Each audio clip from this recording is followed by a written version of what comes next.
Who is the author of Hebrews? One of the biggest conundrums of the New Testament. But I believe there are clues that tell us who might the author be. Stay tuned for this episode of the Bible Exegete. As I mentioned in the previous video, we have many proposed authors. I picked the most important names, I would say, but there are many more names out there. If you want to look into them, look into them. Even this list I put up has names that, at least to me, make no sense, like Timothy and Stephen. We need to think who was in Rome around that time. Who was in Rome around the time the epistle was written? And we know that Paul was there. We know that Peter, Luke, Silas, John Mark, and Timothy can be placed in Rome or Italy around the time of the writing of the epistle. And I tried to cover a little about the dating of the writing of the epistle, which I think is an important factor. We need to think about the details in the book that tell us who the author might be. And we have some internal proof about the author of Hebrews. We know that the author wrote from Italy, as I said previously. We know that the author is not imprisoned. We know that the author intends to visit the audience soon together with Timothy. That means the author was well known to the audience. He wasn't anonymous. He is simply unknown to us, but he was well known by the audience.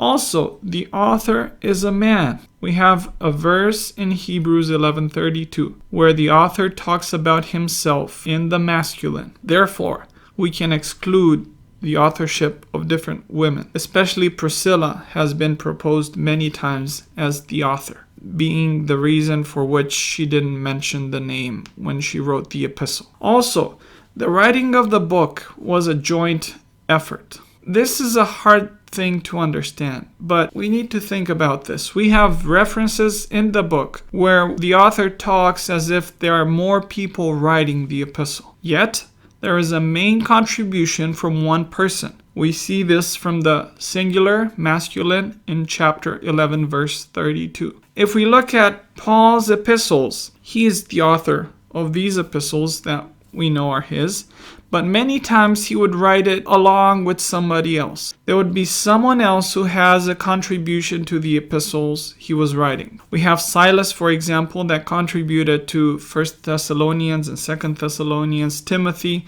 and some of the epistles, and so on. The last criterion which I chose was the author was not an apostle. We have this stated in Hebrews chapter 2. And I think this is a good reason to not consider Paul as the author of this epistle. But this wouldn't be the only one. He doesn't give his name as he usually does. He doesn't give a signature to the book, and many other reasons for which we can say with certainty Paul is not the author. So looking back at our question, who was in Rome around that time? Well, we know that Paul died. It couldn't have been him. We know that Peter died.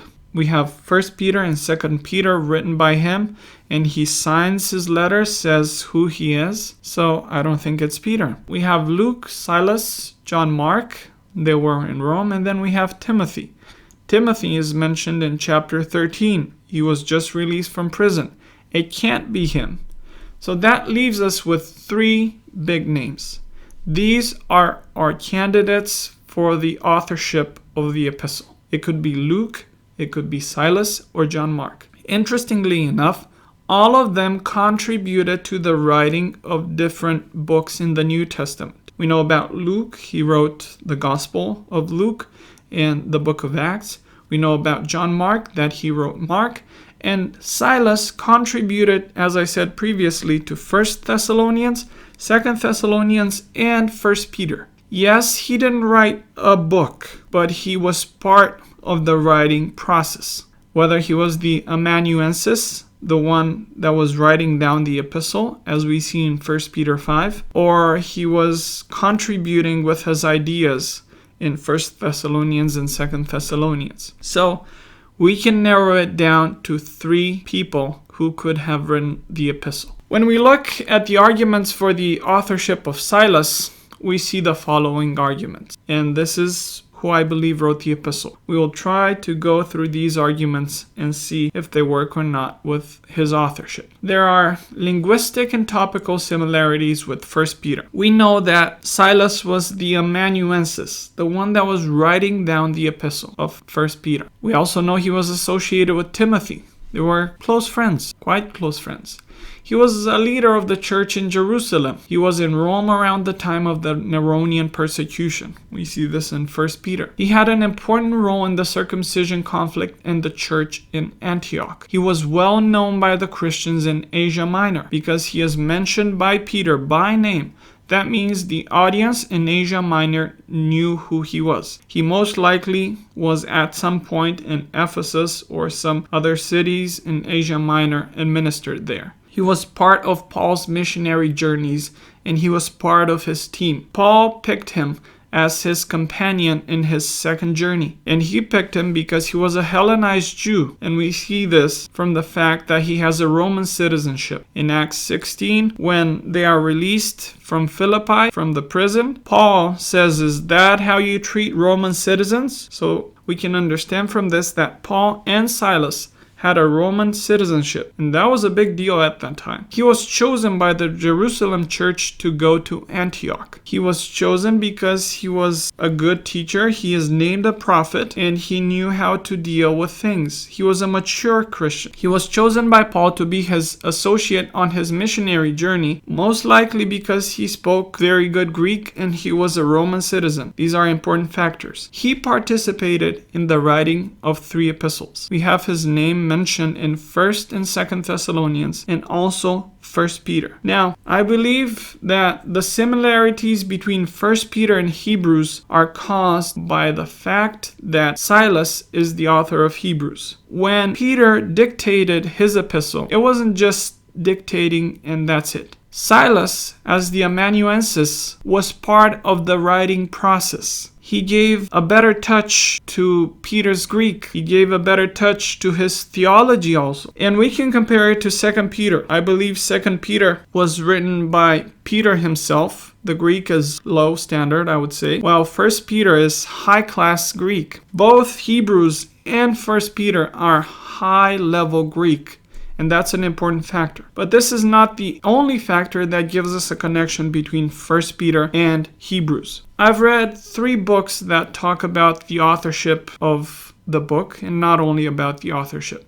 David Allen does a great job in trying to prove that Luke was the author of Hebrews. I did not come to the same conclusion, but I believe it is a good book. He gives a lot of good arguments, and there are similarities between the language of Hebrews and Luke's vocabulary. But that isn't enough, obviously, as I said with 1 Peter as well. Luke, as we see in Colossians, wasn't a Jew, or he wasn't a Jew at least in the full sense of the word. It's not clear what he was. We assume he's from Antioch, but Paul says he wasn't a Jew. So I don't think he is the author. More than that, Luke is not as much a writer as a collector. He collects information. He writes down a biography. He writes the biography of Jesus Christ and then of the church, mostly of Peter and of Paul. As I look at the other books, which are both written by Elizabeth Myers, she compares 1 Peter and Hebrews and tries to see the connection between the two. What causes this connection between the 2 epistles? And she does a tremendous job.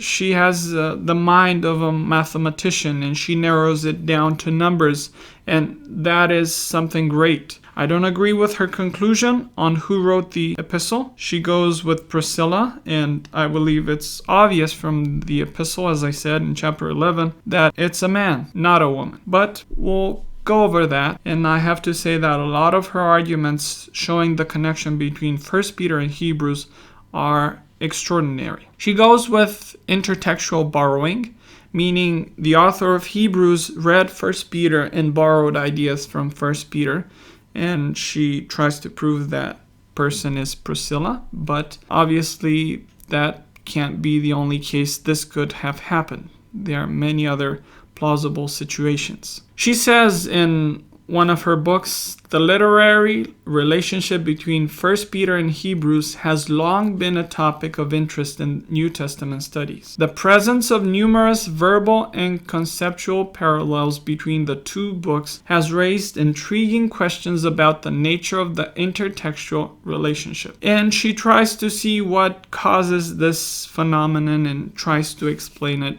Obviously, that's why I find this book really good. And it's not just her who says this. There are many authors that see these similarities between 1 Peter and the book of Hebrews. If we were to look at unique words in Hebrews compared to 1 Peter, and I also compared it to the Lukan corpus, we can see 53 words out of 37,932 words. In Luke, putting together the Gospel of Luke and the book of Acts, we have that number of words. And also putting together the words in Greek, just in Hebrews compared to 1 Peter, we have 7 words out of 4,942 that are unique. We are talking about unique words to these texts. Comparing Hebrews to 1 Peter, we have 7 words. Comparing Hebrews to Luke, we have 53 words. Now, we need to consider the fact that 1 Peter has under 2,000 words. So we're basically comparing 5,000 words to 2,000 words and seeing the similarity between the two of them. While with Luke and Hebrews, we have 38,000 compared to 5,000 words. So the odds are bigger. This tells us something about the author, about his vocabulary, about the words he was using. And we know that 1 Peter was penned by Silas or Silvanus. Depends how you want to name him. We know that for certain from 1 Peter. And therefore, we can see these similarities. Now, the percentage is somewhat the same if we compare both of the texts to Hebrews. And that is not conclusive. So we should go on and see what else could be a good argument for Silas. Myers breaks it down into 6 categories, a total of 80 parallels. That is a lot. One might say that there are also many parallels not only between Hebrews and 1 Peter, but also between Hebrews and the Lukan corpus, as we've seen before. So are between Hebrews and the Pauline corpus. It's a good objection. Yet we need to consider the numbers. There are 56 unique words to Hebrews in the Pauline corpus. Does that make Paul the author? Obviously not. The larger the text basis, the more likely there are unique words and parallels. The Lukan corpus has 38,000 words. The Pauline one, 32,500. While Hebrews has under 5,000 words. One possibility is that Luke, given the references to a group of people participating in the writing, is part of the joint effort in the writing process of the epistle. He might be the amanuensis while Silas is the main author. We can't know that for sure. Who knows if not John Mark was there or not? After all, the 3 participated in missions and epistle writing. So not just the single word parallels are important. There are many other ways to see this, and we can see many similarities between 1 Peter and Hebrews. What caused these 80 similarities between 1 Peter and Hebrews? Is it the same author? Is it similar background and friendships? Is it borrowing from another text? My conclusion is that all of them should be taken into consideration to a certain degree. All of them are part of the epistle to the Hebrews. Myers' criteria for Silas or Silvanus, and not just for him, for all the authors she proposes, are 13. And I agree with the criteria she chooses, but I don't agree with the 5th criterion. Exactly the one that makes the difference between who she considers the author to be and not. She says that the author needs to reside in Asia Minor when 1 Peter was written. At the time 1 Peter was written, it was sent to Asia Minor, somewhere in Asia Minor. Whoever that person was, they read the epistle and then they borrowed from the text later on when they went to Rome or Italy. Well, I don't see why this criterion should be considered. It is the only one that actually makes Priscilla to be the author. But the author is clear about that. He is a man. So I believe that Silas fits all the criteria. If we were to talk about the context is something like this. As we know, the church was going through persecution and the Jews were going through war. The war starts, I mentioned this in our previous video, and the Christians are able to flee to Pella, and then from Pella they go to different parts of the Roman Empire, and the most likely place they went to was Asia Minor. That is where there were strong Jewish communities and strong Christian communities. So you have these Jewish Christians going to the Jewish Christian communities in Asia Minor. And they tried to fit in these communities, but once they get there, it was hard for them to see the things as the Gentiles were seeing them. It was hard for them to see things the way their Jewish relatives that were part of the diaspora, they were born there, saw things. And they want to continue to live their lives as they did in Jerusalem and in Judea. They wanted to keep the Sabbath, they wanted to keep the circumcision, and so on. So they pressured their brothers and sisters to do the same thing. And some of them in this process were basically going away from the faith. It's a similar conflict to the one in Galatia that we had a few decades previously in the same area, same province in Asia Minor, if we were to talk about the larger area. Therefore, they're putting pressure on the other Christians, both Gentiles and especially Jews, to go back to their roots, to respect the law of Moses more. In the meantime, Peter writes 1 Peter, 2 Peter, and this number starts growing more and more. He dies, Paul dies, probably Paul died first and then Peter died second, and there is a void of authority. Who is going to lead these churches? Who is going to write to them when there are difficult situations like this one? There is conflict in the churches of Asia Minor or in Ephesus. We don't know exactly whether it's a local church or a larger area that is covered. And of all the people that know both the Gentiles, the diaspora of Asia Minor, and the Jewish community from Jerusalem and Judea, Silas is the only one who fits perfectly. Now, Barnabas could have been another person, but I believe he was long dead. We don't have his name mentioned, and we know that he was a paternal figure to Paul, at least in the beginning of his ministry, and he was older. He is perceived by the pagans as being Zeus. He is older, so Paul is considered to be the younger god, so to speak.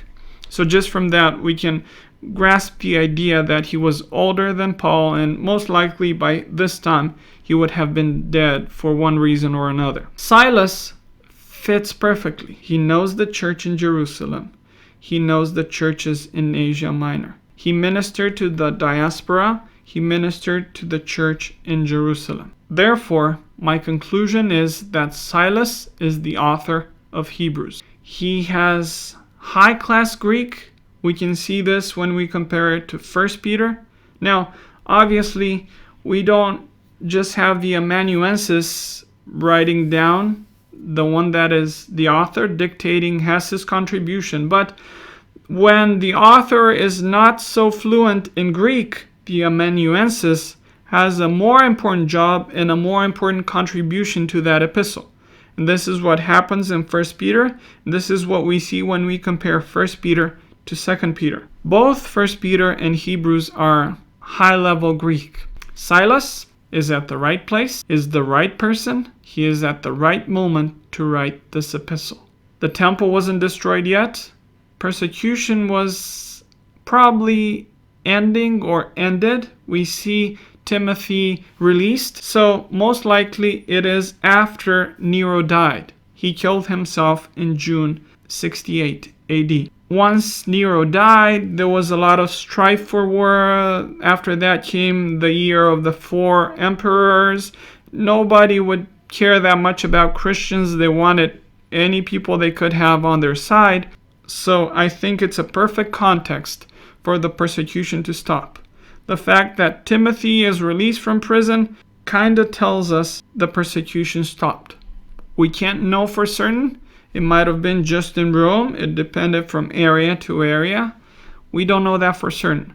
But it's somewhere at the end of the persecution, somewhere in the middle of the year, because the author is talking about traveling long distances. He's not mentioning winter. Usually Paul mentions winter if it's close. So I suspect it's somewhere in the summer or very early fall. Silas, I conclude, is the author of Hebrews. Can I say this with certainty? Not 100%, but I'm there. Probably 99%. Take it as you want. There are many scholars that propose Silas as author. We have some old ones. Their bones are in the grave, not even there anymore. They lived in the 19th, some of them 20th century. And we also have a contemporary author I mentioned, Craig Keener. A lot of you know him. I do not need to say many things about him. He's a great scholar. He did not write a commentary on Hebrews, but I know that he writes in his New Testament commentary, the whole New Testament, that he believes Silas is the author. And I agree with him. He also has a video on YouTube mentioning that. That's just another thing. But his conclusion is similar. He did write a commentary on 1 Peter, and I am sure he did some work on comparing 1 Peter and Hebrews, and possibly that is what led him to this conclusion as well. Looking forward to his Hebrews commentary, Lord willing, so that we can enjoy a great scholar writing a great commentary. Who is the author of Hebrews? My conclusion is that is Silas. We have good arguments to believe that. He is the right person. He is in the right place, somewhere in Italy, around Rome. He is writing at the perfect moment. When Peter and Paul died, there was a void of authority, and he needs to write to the area of Asia Minor, where there is a great influx of Jews from Judea, from Jerusalem. They're also Christians. They want to take the other churches, other people back to their roots and follow the law of Moses. This is my conclusion. I want to hear yours. I want to hear what are your comments on the topic. I know it's a difficult one, but thank you for listening to the Bible Exegete. If you enjoy this material, please subscribe.